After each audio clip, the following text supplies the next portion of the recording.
Isaiah 40 verses 3 through 5 says, "A voice cries, 'In the wilderness, prepare the way of the Lord. Make straight in the desert a highway for our God. Every valley shall be lifted up, and every mountain and hill be made low. The uneven ground shall become level, and the rough places a plain. And the glory of the Lord shall be revealed, and all flesh shall see it together.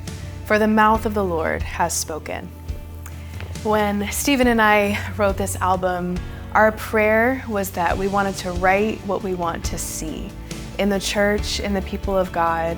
So as we wrote these songs, we were thinking about, okay, Lord, we want to see your healing. We want to see your redemption. We want people to experience you in a deeper way. So as we wrote these songs and prayed through these songs, they became prayers that we would pray over the church. And now our prayer is that these songs would become prayers for the church, and that it would be that voice crying in the wilderness, "Prepare the way of the Lord." Yeah, The Time Is Now is a concept album that from start to finish tells a story. It starts with just the prayers of a few crying out to the Lord, asking for revival.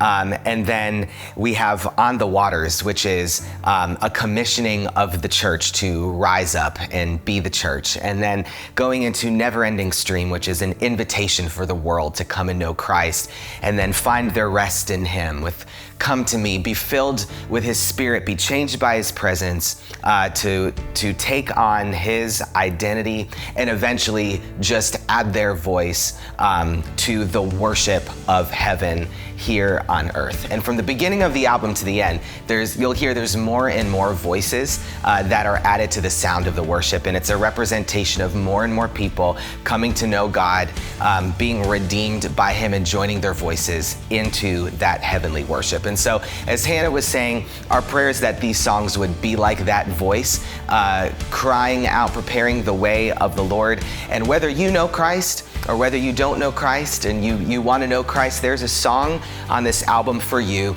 And our prayer is simply that you would experience the Lord and His presence through these songs.